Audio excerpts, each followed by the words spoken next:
चल दिवशी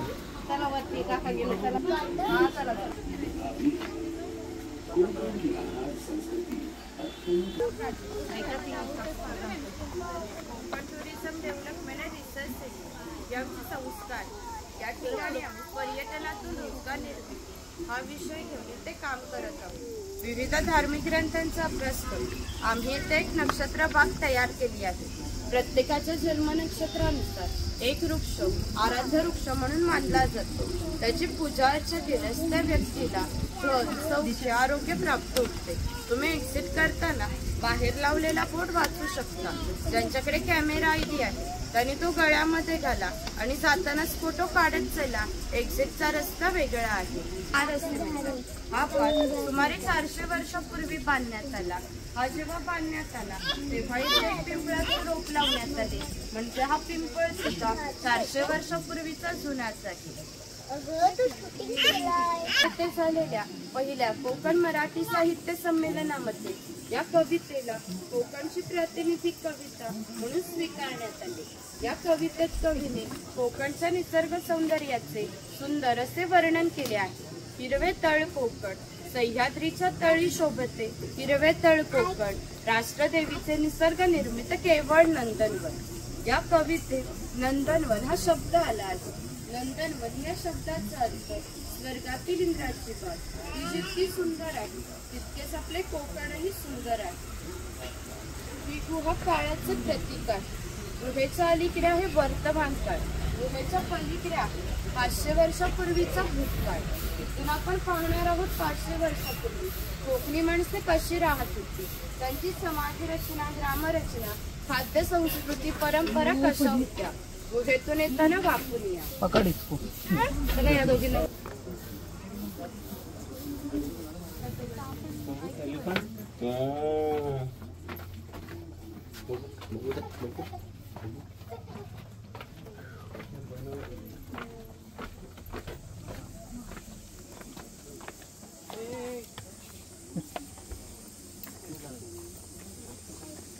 पुढे पुढे सरका।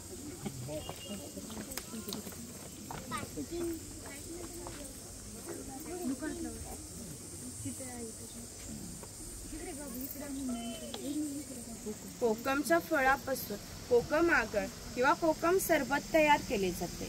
तसेच त्यांच्या बियांचे तेल काढून त्या तेलाचा वापर कैलास जीवनसारख्या क्रीम मध्ये केला जातो। त्याच्या फळाच्या सालीपासून कोकम म्हणजे आमसूल तयार केले जाते। तिथे अजगर दाखवला आहे।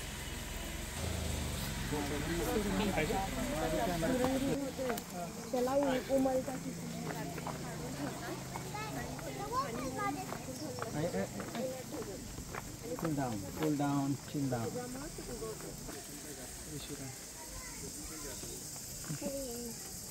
काय परशुरामांचं सांगते बघा की हजारो वर्षापूर्वी भगवान परशुराम होऊन गेले। त्यांनी संपूर्ण पृथ्वी जिंकून घेतली आणि जिंकून घेतलेली सर्व पृथ्वी त्यांनी दान केली। दान केलेली कोणतीही गोष्ट आपण स्वतःसाठी वापरत नाही, परंतु त्यांना राहण्यासाठी भूमी आवश्यक होती। आपण जिथे उभे आहोत तिथे हजारो वर्षापूर्वी समुद्र होता। त्यांनी त्याच्याशी युद्ध केले व त्याला 40 ते 50 किलोमीटर पाठीमागे ढकलले आणि या कोकण प्रदेशाची निर्मिती केली। या कोकण प्रदेशाला परशुराम भूमी असेही म्हणतात। हे सारे कोकण दऱ्याखोऱ्यांनी वेढलेले आहे। सूर्याची किरणे जमिनीपर्यंत पोहोचू शकत नाही इतकी दाट अरण्ये, वाघ, अस्वले, गवेरेडे यांसारखी जंगली श्वापदे, 200 ते 250 प्रकारच्या औषधी वनस्पती, शेकडो प्रकारचे मासे, दुर्मिळ कासवे, मगर, सुसर यांसारखे प्राणी आपल्याला येथे पाहायला मिळतात।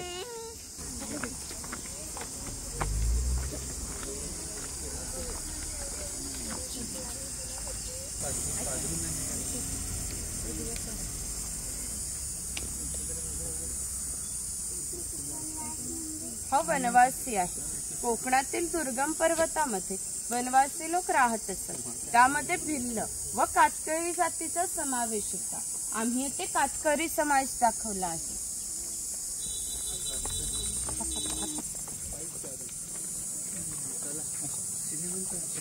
इकडे वाघ आणि वाघाची गुहा दाखवली आहे। या बाजूला गाव शिकार दाखवली आहे.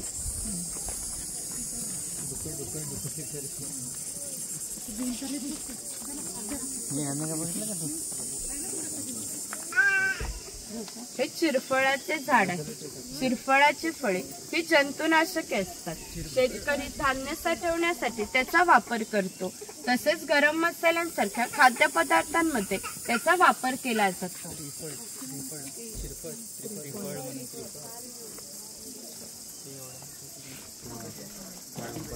खालून आहे म्हणजे सर्वांना.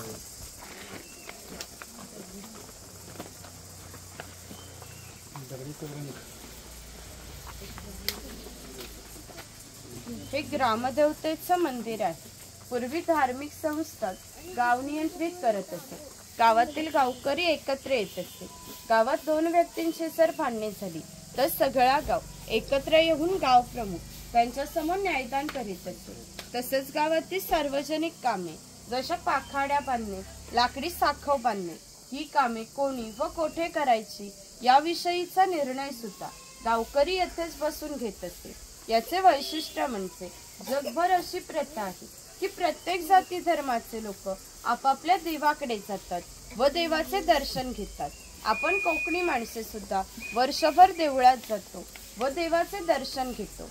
पण आपल्याकडे जेव्हा शिमग्याचा सण येतो तेव्हा हा पालखीमध्ये बसून तो प्रत्येकाच्या घरोघरी नेला जातो. म्हणजे कोकणी माणूस आणि देव याचे नाते इतक्या जवळचे आहे की आपले एकमेकाकडे येणे जाणे असते. या देवीचे नाव वाघजाई आहे. हे नाव आम्ही जाणीवपूर्वक ठेवलं आहे. असं म्हणतात की ज्या निसर्गात वाघ आहे तो निसर्ग समृद्ध आहे. 500 वर्षापूर्वीचा निसर्ग सुद्धा असाच समृद्ध होता. त्याला आमच्या भावविश्वामध्ये दैवत्वाचे स्थान आहे. आपण कोकणी माणसे वड, पिंपळ, सापनाग यांची पूजा करतो. म्हणजे आपण सुद्धा निसर्ग पूजक माणसे आहोत. म्हणून आम्ही या देवीचं नाव प्रत्यक्ष निसर्गाशी संबंधित असंच ठेवलं आहे वाघजाई. आपण जेव्हा देवळामध्ये जातो तेव्हा गावातील गावकरी देवासमोर गाराणे घालतात. तसेच गाराणे आपण इथं ऐकणार आहोत. सर्वांनी हात जोडून उभं राहायचं आहे.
सोन्याचा गोला मानून ही जी काय माणसं स्वतःच्या गाडीत आलेली असतील, कोण रेल्वेने आलेला असेल, कोण एसटीने आलेला असेल, त्या सगळ्यांना आपापल्या घरात सुखरूप पोचवलं महाराजा.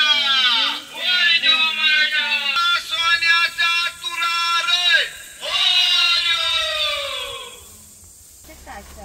यांचा खालील भागा मातीचा बनवलेला आहे.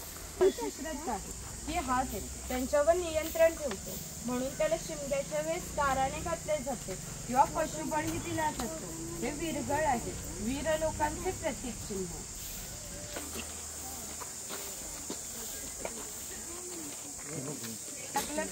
दाखवले. जे पोतराज लोक स्वतःला चापकाने फटके मारून घेतात त्यांना कडक लक्ष्मी म्हणतात. हे बघ सिंधू सागर.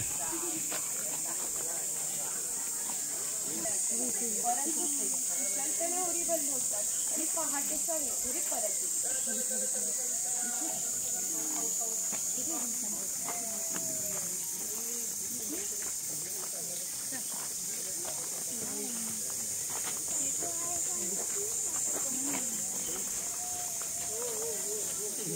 पूर्वी कोकणामध्ये 12 बलुतेदार पद्धत अस्तित्वात होती. म्हणजे नाभिक, सुतार, कासार हे प्रत्येकाच्या घरोघरी जाऊन सेवा पुरवत असत. त्या बदल्यात त्यांना पैसे नव्हे तर धान्य मिळत असे. एका नाभिकाला एका कुटुंबातील पुरुषाचे घरी जाऊन केस व दाढी करण्यासाठी वर्षभरासाठी 4 पायली म्हणजे आताचे 8 किलो धान्य मिळत असते. इतक्या अल्प मोबदल्यात हे लोक समाजाची सेवा करत असत. या नाभिकाविषयी आमच्या लोकसाहित्यात एक मजेशीर वर्णन आढळले. असं म्हणतात की गावातील प्रत्येक गोष्ट ही नाभिकाला माहीत असते आणि नाभिकाला माहीत असलेली प्रत्येक गोष्ट ही गावभर होते. आता तुम्ही आलात, ही गोष्ट ज्या अर्थी नाभिकाला समजली त्या अर्थी ती संपूर्ण गावाला समजली. आमचं सगळं गाव तुमच्या स्वागतासाठी उत्सुक आहे. प्रथेप्रमाणे अधिक खोतांच्या घरी जाऊ, मग गावामध्ये फेरफटका मारू. खोतांचं घर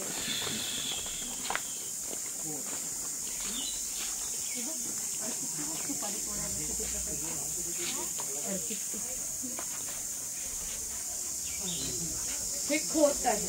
राजाच्या गावातील थेट प्रतिनिधी म्हणजे खोत धार्मिक व राजकीय बाबतीत पहिला मान हा खोतांचा असते. खोत लोक गावचे प्रमुख असतात. गावातील न्यायदान करणे, महसूल गोळा करणे, कायदा व सुव्यवस्था सांभाळणे ही कामे खोतांची असत.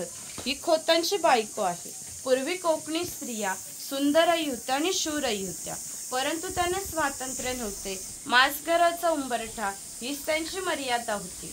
इकडे खोतांची 2 मुले दाखवलेत. ती आपला परंपरागत खेळ सोंगट्या खेळत आहे. हा खेळ महाभारतामध्ये धर्मराज व दुर्योधन यांच्यामध्ये द्यूत नावाने खेळला गेला. हस्तिदंती फासे असतात, शंखांच्या कवड्या असतात, त्या टाकून विशिष्ट प्रकारचे दान मागितले जाते व त्या सोंगट्या मागे पुढे सरकवून हा खेळ खेळला जातो. घराची रचना पहा. खोच्या उंचवट्यावर बसलेत त्याला ओटी असे म्हणतात. गावातील मान्यवर लोक ओटीला बसत. ही समोर आहे ती पडवी. सर्वसामान्य लोक पडवीला बसत. खोतांच्या उजव्या बाजूला आहे देवघर, डाव्या बाजूला आहे स्वयंपाकघर, मागे आहे मासघर म्हणजेच पूर्वीची बेडरूम. छपराची रचना पहा. वरती छोटे छप्पर, मध्ये गॅप, त्याखाली मोठे छप्पर. कोकणामध्ये उष्णता फार असते, त्यामुळे घरातील उष्ण हवा गॅप मधून बाहेर जाते व बाहेरील थंड हवा तिची जागा घेते. त्यामुळे घरातील वातावरण थंड राहते. घरासमोर अंगण आहे. अंगणात तुळस आहे. तिकडे आडकित्त्यांचे प्रकार लावलेत. सुपारी फोडतो ना त्याचे.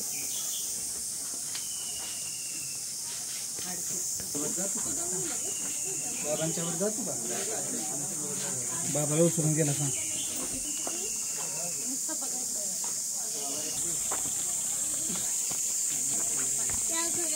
हा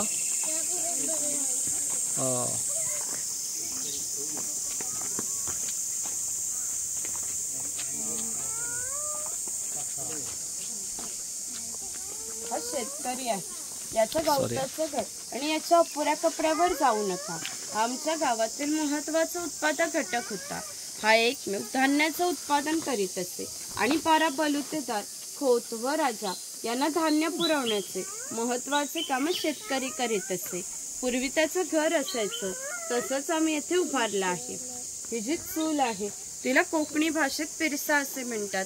ती सतत पेटती ठेवली जायची, कारण पूर्वी घरामध्ये लाईटर किंवा माचीस नव्हता. शेतकऱ्याच्या बायकोला जर स्वयंपाक बनवायचा असेल तर तिथले 2-3 निखारे घेऊन स्वयंपाकघरातली चूल पेटवीत असे.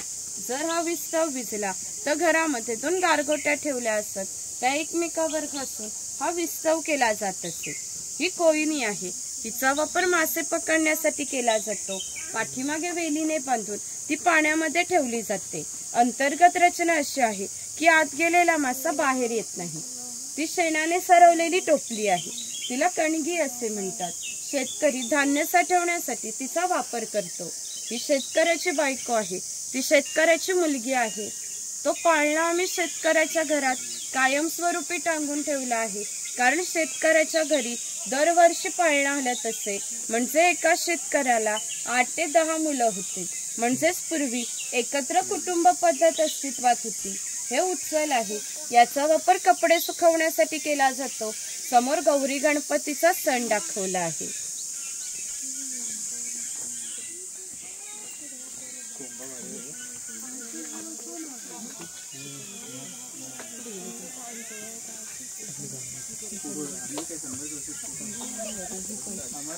आपण पण शेतकरीच आहोत दिशा, माहित आहे ना तुला? आपलं पण पूर्वज शेतकरीच. हो हॅलो लांबून नाही, आत नाही जाऊ शकत.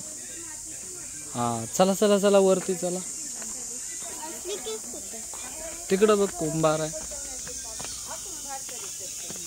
सफेद रंगाचे मडके आहे. ते माडी काढण्याचे मडके आहे. कोकणामध्ये नारळाची झाडे मोठ्या प्रमाणात आहे. त्याला नारळ येण्याआधी पोळ येते. तिला आडवा काप दिला जातो.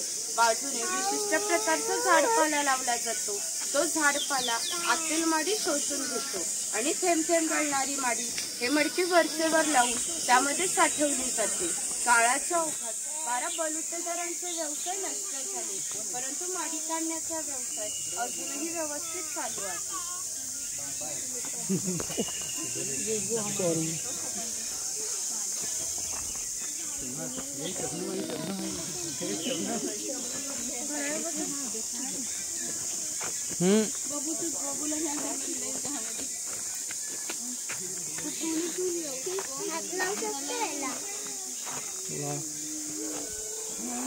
चल.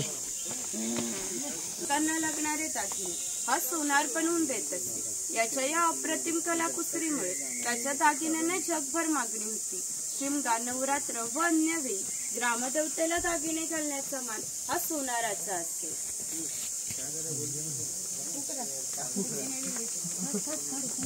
भारतीय व्यापाऱ्यांनी जगाशी व्यापार केला. येथून निर्यात होणाऱ्या वस्तूंमध्ये हस्तकौशल्याच्या वस्तू, हस्तिदंती वस्तू, शंख शिंपले, हिरे माणिके इत्यादी वस्तूंची निर्यात वाणी करीत असते. त्याबद्दल सर्व जगातून भारतामध्ये सोने येत होते. भारताने जे सुवर्ण युग अनुभवले त्याची प्रवेशद्वारे कोकणातील 12 बलुतेदार दाखवताना जे अधिक कौशल्यवान आहेत ते आम्ही येथे दाखवले आहे.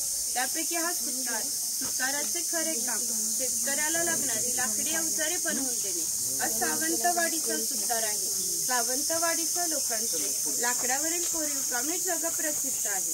याच्या काही हस्तकौशल्याच्या वस्तू तुम्हाला आमच्या हस्तकला विक्री केंद्रात पाहायला मिळते. आम्ही दरवर्षी दाखवलाय अस्वलाचा खेळ करणारा.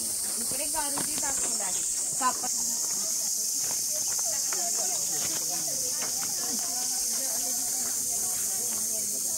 बघ सापाचा खेळ खेळणारा आणि तो अस्वलाचा खेळ खेळणारा. चल.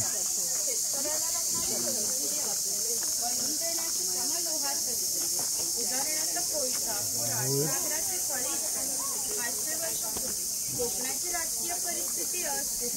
बरेचसे लोक सैन्यामध्ये होते. त्यांना लागणाऱ्या लोखंडी ढाली व तलवारी हा लोहार बनवून देत असते. याचे वैशिष्ट्य म्हणजे अजूनही कोकणातील खोत व मराठा यांच्याकडे काहीशा वर्षापूर्वीच्या तलवारी आहेत. त्यांना अजूनही गंज आलेला नाही. त्याची दर दसऱ्याला पूजा केली जाते. हा तेली आहे. पूर्वी कोकणी माणसे आपल्या जेवणात खोबरेल तेलाचा वापर मोठ्या प्रमाणात करत असतात.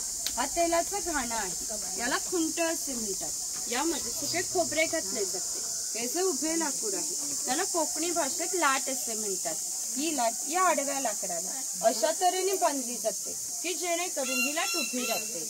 जोखडाला बैल बांधला जातो. या आडव्या लाकडावर दगड ठेवून स्वतः तेली त्यावर बसतो. हे सर्व वजन घेऊन बैल गोल फिरवला जातो. त्यामुळे आतील खोबरे रगडून तेल निघते.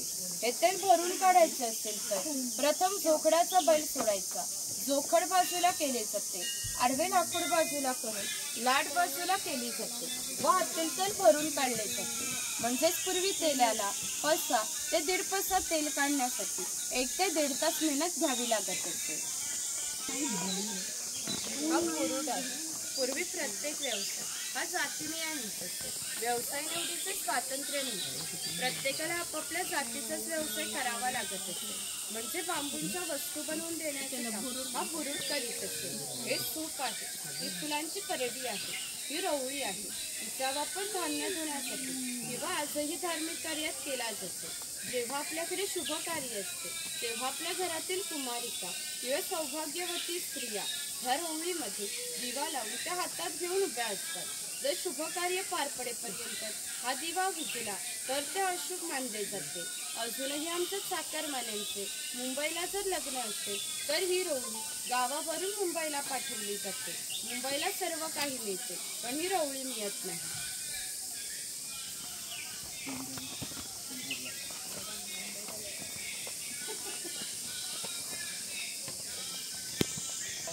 पूर्वी घरांमध्ये दगडमातीच्या वस्तू असतात. त्याचे जातणीसारखे दिसते. त्याला घिरट असे म्हणतात. जातणीमध्ये धान्य दळून निघते. घिरटामध्ये भात घातला जातो. अख्खा तांदूळ बाहेर येतो व कोंडा बाजूला होतो. हे शेवयाचे लाकडी यंत्र आहे आणि ते लोखंडी यंत्र आहे. हे मोदक पात्र आहे म्हणजेच पूर्वीचा कोकणी कुकर. यामध्ये खाली पाणी ठेवले जाते. या चाळणीवर केळीचे पान ठेवून त्यावर मोदक ठेवले जातात. हे झाकण लावून मोदक पात्र चुलीवर ठेवले जाते. त्यामुळे आतील मोदक शिजून निघतात. वरती चहाची किटली आहे आणि टिफिन बॉक्स आहे. वरती पाण्याचा तांब्या आहे. खाली 3 डबे आहेत. बाजूला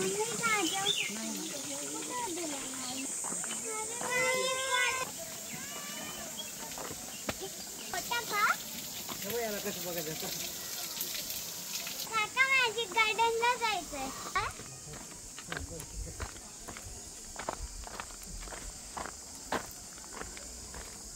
चप्पल काढ, पाया पड नाही मार्लेश्वर जा पाया पड.